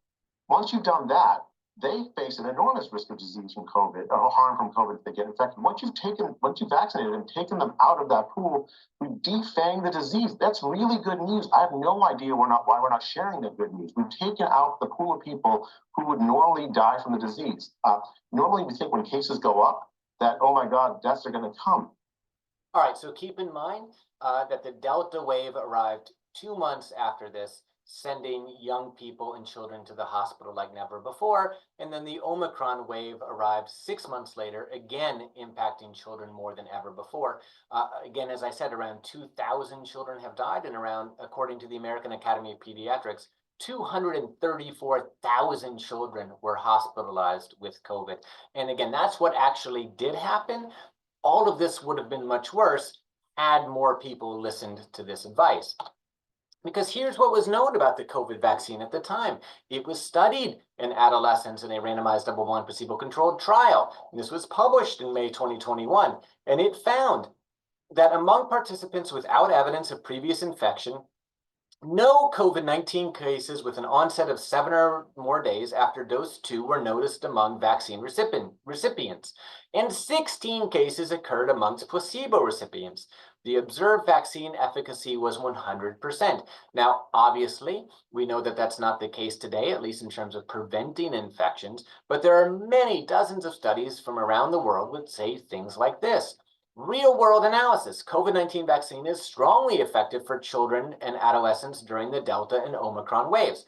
Health record analysis showed that the risk of infection and severe illness was significantly lower for those who were vaccinated, and cardiac conditions did not increase. And I forget the exact numbers from this study, but it was something like a 95% reduction in hospitalization or severe disease with the Delta wave, and 85% with the Omicron wave. You can read it and fact check me, but there's many sorts of studies that say this sort of thing. And doctors who actually worked in hospitals, the real world, say things like this. Nearly every kid we saw in the ICU with COVID once the vaccine was available were kids who hadn't gotten vaccinated. The vaccine was the difference between life and death, or at best, a normal life and a devastated one. So this Dr. Himes is not a laptop class doctor. And Dr. Bhattacharya took vaccine side effects very seriously, which is fine. I'm not going to argue about that. I hope that I did the same thing. But just compare this to I think the very first video I showed, where he talked about a 1 in 500 risk of death as moderate. Let's listen to how he describes a much lower rate of a condition that is much less serious than, say, literal death. It's really odd. When the J&J vaccine was evaluated for young women, the CDC paused it, the vaccine, because of evidence that was weaker than what we've seen here. Here we have a link for young boys that is solid. I mean, like one in 15,000 on that order. And in Israel, the rates were even higher of myocarditis, a serious side effect of this vaccine for that group. I mean, I think it's worth thinking about whether it's really right to do that. And I come down on the side of it doesn't make sense, since the risk of COVID is so low in young boys. And I mean, I think we should just pause. Dr. All right, so there we go. Here are the facts. Again, I don't want to minimize this vaccine side effect, but here's what people who have treated the condition, they all say this. This is all in the published medical literature. Young people recover quickly from rare myocarditis side effect of COVID-19 vaccine. And myocarditis risk significantly higher after COVID-19 infection after a COVID-19 vaccine. And on occasion, COVID myocarditis can be severe. Some young people have needed heart transplants. Some young people have died from COVID-19 myocarditis. And of course, which causes more myocarditis is not the proper comparison, because COVID's harms are not limited to myocarditis. But Dr. Bhattacharya was just one of many doctors who treated vaccine side effects very seriously, which again, I think is appropriate. I think that they should be treated seriously, while at the same time brushing off literally anything that the virus could do to young children or young adults, including literal death. All right, so let's talk about the final premise of the Great Barrington Declaration, and this is what it was all about. Every other premise was leading up to this moment. And this is what they don't talk about at all anymore, that herd immunity would arrive in 3 to 6 months with the mass infection of non-elderly people. So let's read the Great Barrington Declaration itself. I mean, they wrote it down. As immunity builds in the population, the risk of infection to all, including the vulnerable, falls. We know that all populations will eventually reach herd immunity, the point at which new infections is stable. That's a basically correct definition of herd immunity. And this can be assisted by, but is not dependent on, a vaccine. That's false. There have been no viruses to which we have gained herd immunity without a vaccine, because newborns do not arrive with natural immunity, and not every virus creates permanent immunity. For example, with measles, before the vaccine, cases would spike. There'd be 4 million cases one year as it infected sort of a new crop of babies. Then it would fall back down to 1 million. Then a new crop of babies would arrive and it would infect all of them. So there has never been herd immunity without a vaccine. Anyways, they continue. Our goal should therefore be to minimize mortality and social harm until we reach herd immunity. This is the key line. The most compassionate approach that balances the risks and benefits of reaching herd immunity is to allow those who are at minimal risk of death to live their lives normally, to build up immunity to the virus through natural infection, while better protecting those who are at highest risk. We call this focused protection. So remember, Dr. Bhattacharya denied saying we want them infected. However, he said the most compassionate approach is to allow people who are at minimal risk of death to live their lives normally, to build up immunity to the virus through natural infection, aka get them infected. And we will see some more quotes of this. They defined herd immunity this way. This is a reasonable definition, and we'll return to this. Herd immunity occurs when enough people have immunity so that most infected people cannot find new uninfected people to infect, leading to the end of the epidemic pandemic. This means that the epidemic pandemic will end before everyone is infected, although it will continue in endemic forms with low rates of infection. So they properly recognized at the time that herd immunity was about new infections and the ability of someone without immunity to it to avoid the virus just because everyone else was immune. This is from the frequently asked questions section. For how long must high-risk individuals be careful and or self-isolate? They said, when herd immunity is reached, they can live normally again with minimal risks. How long that takes depends on the strategy used. If age-wide lockdown measures are used to try and suppress the disease, it could take a year or 2 or 3, making it very difficult for older people to protect themselves for that long. If focused protection is used, it will likely only take 3 to 6 months. So keep in mind, the Great Barrington Declaration was written in October 2020. And so they said that if we followed their advice then, we could have herd immunity by April 2021 at the latest, that the pandemic would be over by April 2021. We never would have heard about Delta variant. We never would have heard about the Omicron variant, because we would have had herd immunity by April 2021 at the absolute latest. And they did not hide their pro-infection philosophy in 2020. They hide it now, but not then. This is an interview titled, "Let Children Be Exposed to Viruses," says Professor Gupta.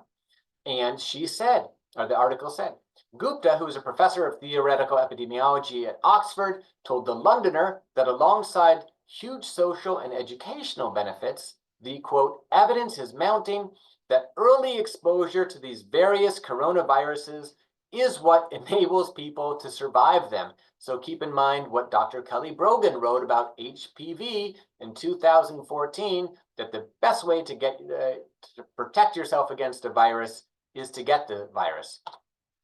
We can listen to her pro-infection philosophy from September 2020. Again, they didn't hide it. This is how they spoke in 2020. It wasn't just about poor children in the working class and education, etc. It was about infecting children to get herd immunity. Let's listen. The best way we can protect lives, both of those who are vulnerable to COVID and those who are vulnerable to the measures that we're taking to protect ourselves from COVID, is by allowing the infection to spread among those who are not vulnerable, such that immunity is built up in the population, which then brings the risk of infection down, let's say by Christmas, for example, to those who are vulnerable to COVID. And in the process, during that period when immunity is going to be built up, and we don't know how much immunity we need to build up, we previously suggested that there is already substantial amounts of immunity in the population. But, we don't know that. But if we take the view that, okay, we don't know how much immunity there is, but we do know that we can build up enough immunity to keep the risks low. So why not go ahead and do that, and meanwhile aggressively shield the vulnerable population? So there you go. Using unvaccinated children as human shields to theoretically protect more vulnerable adults. Now, in this clip, Dr. Gupta is going to say how unethical it is to use children as barriers for infection, but she's talking about the vaccine. But just listen to how she claims it's unethical to vaccinate children, to have them serve as barriers for infection, which I should add, no one proposed.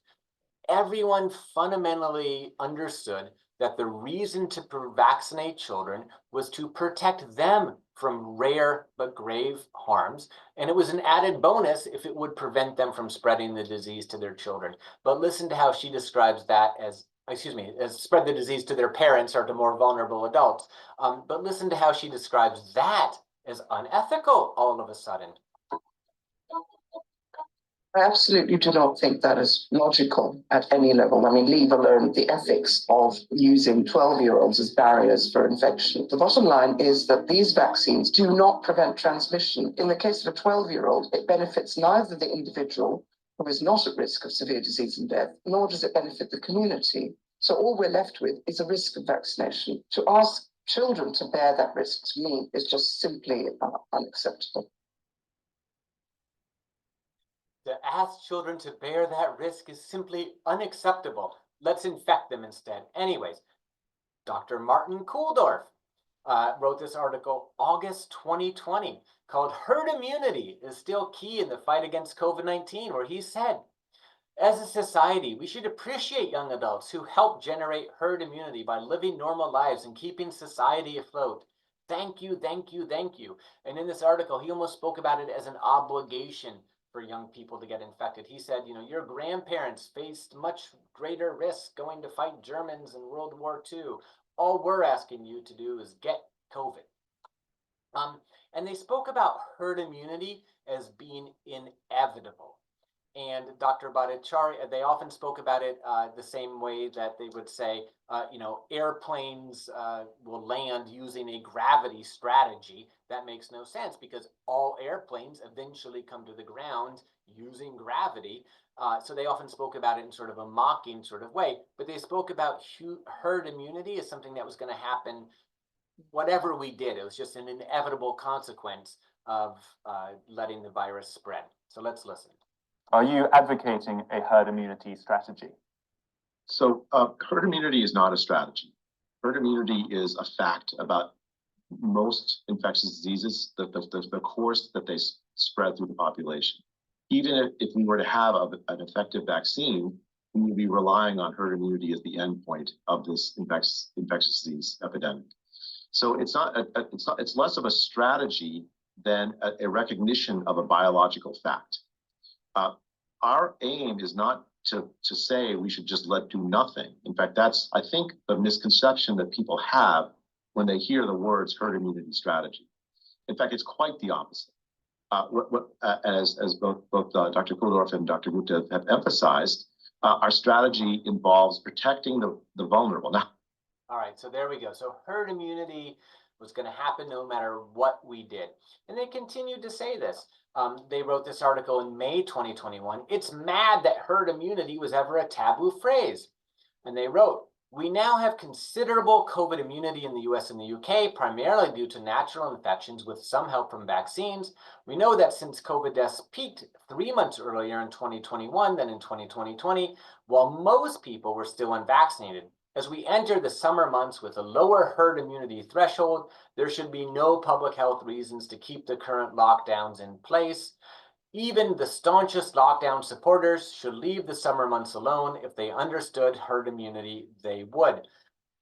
Again, 2 months after this, the Delta wave arrived, ripping through much of the country. And I don't know of any place that was locked down in May of 2021, but I digress. And they spoke about natural immunity as this sort of wonderful, glorious thing. Dr. Martin Kulldorff wrote this article in 2022, The Triumph of Natural Immunity, where he said, a new CD study shows that around 75% of American children have already had COVID. That means they have strong natural immunity that protects them from getting COVID infections as they get older. Despite this, the CDC, the FDA, and the other governmental agencies are pushing all of them to get vaccinated. So natural immunity was not a triumph. Natural immunity killed 1.2 million Americans and injured millions more. The virus was 2 years old when Dr. Kulldorff wrote this. We'd already had the Delta variant. We already had the Omicron variant. But he is very confident that they have strong natural immunity that protects them from COVID infections as they get older. He just made that up. And on social media, they promoted this pro-infection message relentlessly. So here's one typical example. The declaration advocates a strategy that minimizes mortality until herd immunity is reached. That is done by minimizing the number of older, high-risk people in the group that gets infected while maximizing them amongst those that are still uninfected when herd immunity arrives. So even though Dr. Bhattacharya says he never said, we want them infected, and he's also described this as the opposite of a let it rip policy, they were very clear that they wanted to maximize infections, again, because they thought that this would end the pandemic in 3 to 6 months. They said if the approach advocated by many and advised within the GBD had been implemented, we would expect the time frame for shielding our vulnerable to be between 3 and 6 months. And this would be advised and encouraged, but not mandated. At present, we have all shielded for much longer. Just one more message, because I liked this response. Focused protection would allow those who are at minimal risk of death to live their lives and build up immunity to the virus through natural infection, while better protecting those who are at highest risk. And Dr. Dominic Pimenta said, there's a vaccine coming, so why would anyone do this? Even more insane now. And if anyone is listening to this and you consider yourself a fan of the Great Barrington Declaration, if you decide, and assuming you're a young, healthy person, if you decided to get vaccinated instead of infected, as I hope you did, that was the wise decision, then you were not a supporter of the Great Barrington Declaration, because the Great Barrington Declaration said young people like you and me and anyone under age 65 or 70 who didn't have a medical condition should live life normally to go get infected. So if you were a supporter of the Great Barrington Declaration, this is what you did. If you didn't do this, then you weren't a supporter of the Great Barrington Declaration, no matter what you say about yourself now. And Dr. Martin Kulldorff promoted this on social media as well. He said, if the young lives normal lives, some will be infected, but their risk is less than from lockdown collateral damage. Pandemic will then naturally be over in 3 to 6 months. Lockdowns just prolong the pandemic while completely failing to protect the old. This is from December 2020. And the line that I underlined in green is very important, because these guys didn't object to lockdowns because they thought that they didn't slow the virus. They objected to lockdowns precisely because they knew that they slowed the virus. Obviously, when people were staying isolated in their homes, the virus wasn't going to spread. but they thought that was a problem because they thought the lack of infections prevented the arrival of herd immunity in 3 to 6 months and just dragged things on. So even though they now say they just wanted kids in schools because they cared so much about education, they wanted kids in schools so they would get infected. And that is why, or here's another example, they said, lockdowns just postponed the inevitable. And I will agree with them about this, that, very few people have had 0 COVID infections so far. Most people have had at least one. Probably most people listening to this have had 2, 3, 4, who knows? But all of medicine is about postponing the inevitable. And someone who got COVID in April 2021, after they had 2 vaccine doses, was much better off than someone who got COVID in April of 2020. When they were unvaccinated, our hospitals were deluged and overwhelmed, and we didn't really know what we were doing treating this new virus. So I agree that lockdowns just postpone the inevitable, but millions of people potentially are alive and healthy because they postponed the inevitable. And again, this is why they objected to mitigation measures. Again, not because they thought they didn't stop the virus, but precisely because they knew that's what they did. So this is an article not by a signer of the Great Barrington Declaration, but a fan of it, Dr. Vinay Prasad. The downsides of masking students are real. The case against COVID tests for the young and healthy, the ill-advised push to vaccinate the young. None of this had to do with keeping schools open and keeping healthy children learning in classrooms from healthy teachers. This was all about getting them infected to hasten the arrival of herd immunity, in their opinion. And let's examine the first, this line from this article, the ill-advised push to vaccinate the young, which again was written in June 2021, 1 month before the Delta variant arrived. They said, the idea that everyone must be vaccinated against COVID-19 is as misguided as the anti-vax idea that no one should. The former is more dangerous for public health. So they wrote that it was more dangerous for public health if everyone was vaccinated than if no one was vaccinated. So they would choose to have 0 people vaccinated than to have children vaccinated. That's how badly they want them infected. And again, they may deny this and say, I'm mischaracterizing their approach, but they wrote the idea that everyone must be vaccinated against COVID-19 is as misguided as the anti-vax idea that no one should. The former is more dangerous for public health. Read the article yourself. This is the bottom line. This is a list of countries that used focused protection to achieve herd immunity in 3 to 6 months.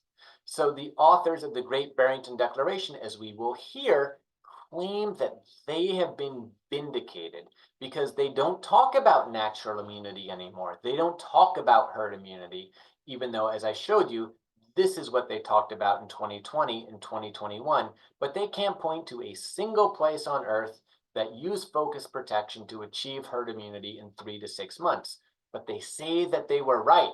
Dr. Bhattacharya, anti-lockdown Great Barrington Declaration vindicated, but much too late. And let's listen to Martin Kulldorff say that he has been proven right, even though, again, 0 countries used focused protection to achieve herd immunity in 3 to 6 months. And in 2020, together with J. Bhattacharya and Dr. Sumedha Gupta at Oxford, I authored the Great Barrington Declaration, where we argued for a different approach with better focused protection on older high-risk people while keeping schools open and not locking down the rest of society. I think now, over 2 years later, we have been proven right. Notice how he didn't mention natural immunity, and notice how he didn't mention herd immunity. Those phrases are now taboo from the authors of the Great Barrington Declaration. And how do they avoid admitting error? One way that they do that is by changing the meaning of words. So this is a clip from May 2021, where Dr. Bhattacharya is going to do two things. He's going to, number one, correctly define herd immunity. This is the right definition. And he's going to say that we were basically there, again, right before the Delta wave. So let's just listen. It means the disease isn't spreading at high rates. Doesn't mean the disease is gone. Right. In that sense, we're kind of already there. But the disease has mostly stopped spreading in the US. Now, it may come back because this is very clearly a seasonal disease. It's like the other coronavirus is seasonal. It's not surprising it was seasonal. So it may come back. But as long as our older population, the vulnerable, are protected, we no longer have to panic about it. Oh, good. We don't have to panic about it anymore. COVID was not seasonal. 2 months later, the Delta variant arrived. But again, he described herd immunity there correctly as being about cases. So let's listen to what he had to say about herd immunity in an interview later, and notice that he completely changes the definition. There was a Harvard study, joint Harvard-Stanford study, again, with some colleagues of mine. They estimated that 94% of people in the United States have already had COVID and recovered. 94%. What herd immunity looks like, is you've had COVID before and recovered, or maybe you've had the vaccine or whatever. But now, if you get COVID, it's much less likely to produce severe disease and death because you have that immunity. That's what herd immunity is. It's like COVID circulates forever. We don't have any way to stop it. But when you get it, it's not going to kill you. That's what herd immunity is. Okay. So that's not what herd immunity is. But you can see, because Dr. Bhattacharya can't say the words, "I was wrong," he has to change the definitions of basic words in order to avoid admitting error. And again, it is true that fewer people are dying now than dying before, but as I already explained, the term for that is mortality displacement, and it just reflects that the sad fact that you can only die once. So let's talk about a little bit about the real world influence of the Great Barrington Declaration. So although Dr. Bhattacharya claims to be silenced and censored and canceled, etc., he became a pandemic celebrity, which is why he was nominated to run the NIH. Here he is in a secret meeting with then President and soon-to-be President Trump again in August 2020, along with Martin Kulldorff, Scott Atlas, and Joseph Ladapo, and Cody Meisner. Here is Dr. Scott Atlas, who became Trump's COVID czar in the fall of 2020, describing his idea that you should spread the virus. To get rid of the virus, we should spread the virus. This is how to get herd immunity. Dr. Atlas now denies that he said things like this, but there are many examples of this. Let's take a listen.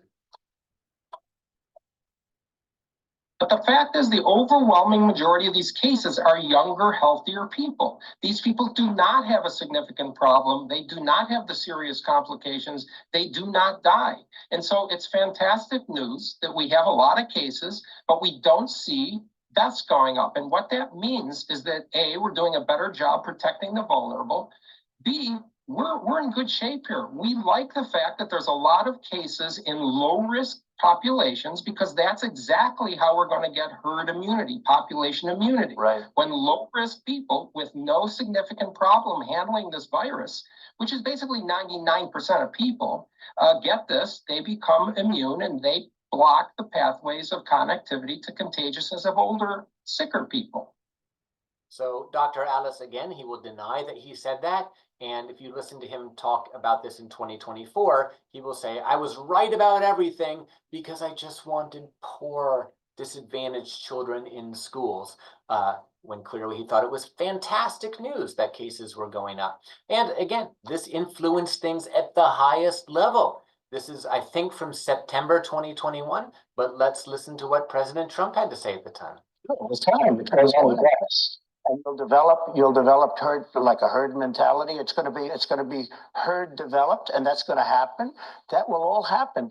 But with the vaccine, I think it will go away very quickly. Got to take a quick. But I really believe we're rounding the corner, and I believe that's strong. As you know, Dr. Fauci disagrees with that. Well, I mean, but a lot of people do agree with me. You look at Scott Atlas. You look at some of the other doctors that are highly from Stanford. Look at some of the other doctors. They think maybe we could have done that from the beginning. All right. And here is Dr. The day after the Great Barrington Declaration was signed, Scott Atlas had invited its authors to meet with then Health and Human Services Secretary Alex Azar, who said, in conversation with these guys, we heard strong reinforcement of the Trump administration's strategy of aggressively protecting the vulnerable while opening schools in the workplace. So these guys were silenced and censored right into meetings with the president, who parroted their words. And as I said, Dr. Scott Atlas really brought it to the White House. So let's listen to him, I think, speaking outside of the White House, crediting the authors of the Great Barrington Declaration. And the prolonged lockdowns must end. And I just want to point out that now this is really meshing quite precisely with a growing body of some of the world's top epidemiologists and scientists who this past week signed something called the Great Barrington Declaration. Scientists led by people from Harvard, Stanford, and Oxford University, world-renowned infectious disease and epidemiology scientists, have completely aligned with the president's policy and with everything that I have been advising him on. And this really refutes this sort of strange narrative that is purely politically based, that somehow the president doesn't listen to the science. This is the science. This is what he's been advised by me and others. This is what.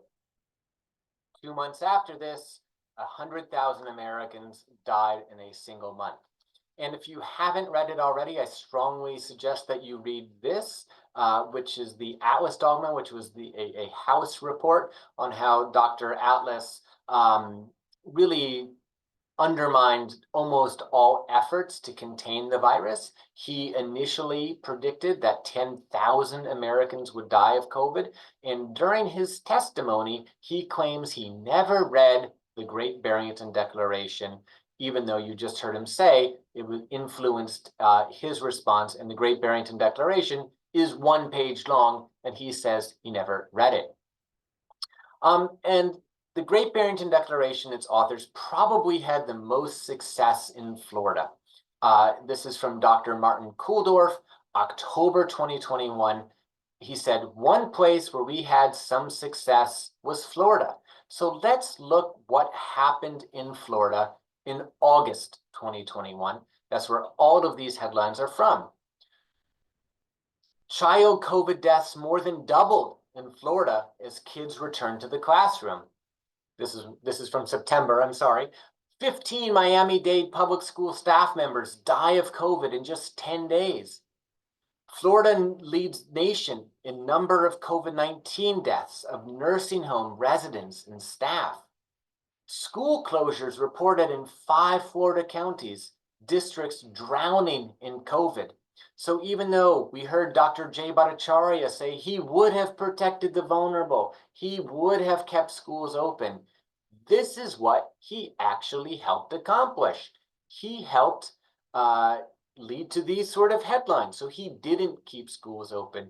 He didn't protect the vulnerable. He didn't keep teachers healthy. He didn't protect children. This is what actually happened. And did Florida get herd immunity in 3 to 6 months? No. This headline is from this summer. Florida sees COVID-19 surge in emergency room near last winter's peak. This is what they actually did. They failed to do a single thing they would have done. And we're just getting started. This is a movie which Robert Kennedy Jr., America's #1 source of anti-vaccine disinformation, is showing. Vaxxed 3, authorized to kill, geoengineering report, controlling the weather. And let's read this quote from Dr. Paul Offit about what RFK Jr. has done in the real world. This is from 2019. In Samoa, there were 2 children that died immediately following receipt of a measles vaccine. And the way it works in Samoa is they have an MMR vaccine in powdered form. It needs to be diluted in water. 2 nurses made a mistake. Instead of diluting it in water, they diluted it in a muscle relaxant. Those children stopped breathing and died immediately. Tragedy. Now, very quickly, within 2 weeks, it was realized that what this mistake was. It was a nursing error. But nonetheless, RFK Jr. seized on that. He flooded Facebook with information that measles vaccine is killing children in Samoa. He went to Samoa. He met with anti-vaccine advocates. He met with senior officials in Samoa and kept the drumbeat alive that the measles vaccine was killing children in Samoa. As a consequence, vaccination rates fell from 70 to 30%. And between September and December in 2019, there was a massive measles epidemic. In this island nation of 200,000 people, there were 5,700 cases of measles and 83 deaths. Most of those deaths were in children less than 4 years of age. And Robert F. Kennedy Jr. had everything to do with that. And that shows you how disinformation can kill. I would not associate myself with Robert Kennedy Jr. Dr. Bhattacharya is happy to do so. He spoke at this, RFK Jr.'s vice presidential announcement rally. And as you will see, he was introduced by Del Bigtree. And if you don't know that name, you should read about it. If RFK Jr. is America's #1 anti-vaxxer, Del Bigtree is #2. And he's kind of a scary dude. A couple years ago, he attended a defeat the mandates rally, and he talked about how, anyone who suggested vaccines or doctors needed to be subject to Nuremberg trials. And as a reminder, 10 Nazis were executed after the Nuremberg trial. So that's how this guy speaks. And this is who Dr. J. Bhattacharya is comfortable with. Not just pro-tobacco child labor advocates, but America's leading anti-vaccine voices. Let's take a quick listen. They wrote a document called the Great Barrington Declaration. A document that will stand the test of time and be heralded as the path the world should have taken. It's my honor and pleasure to introduce you to one of the authors of the Great Barrington Declaration, J. Bhattacharya.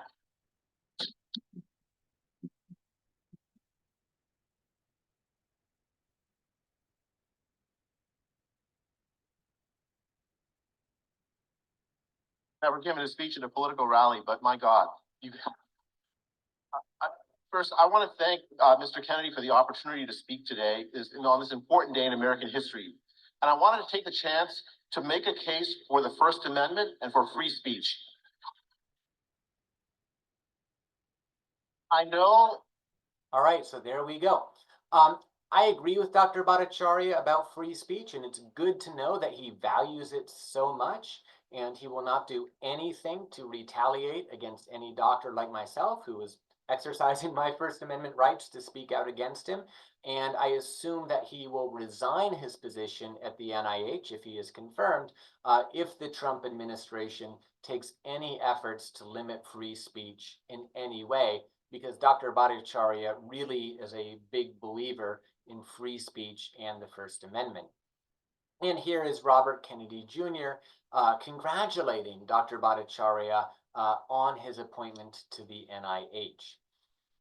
And we're almost done. This is what Dr. Bhattacharya is going to bring to the NIH. He has spent the past few years, and this is the topic of my sequel to We Want Them Infected, another non-bestseller, I'm sure, but telling people not to trust scientists, not to trust doctors.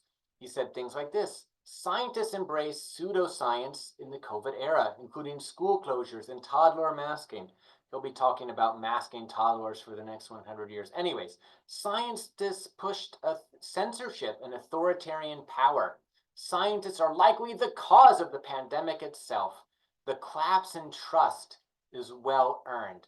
So to all of my doctor friends who are listening to this, when your patients don't believe you, when your patients don't trust you, when you tell them that they should get not just the COVID vaccine, but the HPV vaccine, the measles vaccine, the pertussis vaccine, etc., this is where that mistrust comes from. And even though I just got done saying that Dr. Bhattacharya didn't have any real world responsibility during COVID. That's different now. He and Dr. Marty McCary and Robert Kennedy Jr., assuming that they are all appointed to these positions, and Dave Weldon at the CDC, they will have real world responsibility. And every outbreak that occurs in the United States will be under their watch. They will be responsible. It will be their job to contain it. And we should never forget, we should always return to the real world and remember that this had consequences. That maybe it wasn't a huge number, but some young people and some children suffered and died needlessly because their parents were told, you don't need a COVID shot. And I will end with this clip. Why should we listen to those who have been wrong the whole time? I think that's a good question, and you can answer it for yourself. Thanks for your attention. Take care.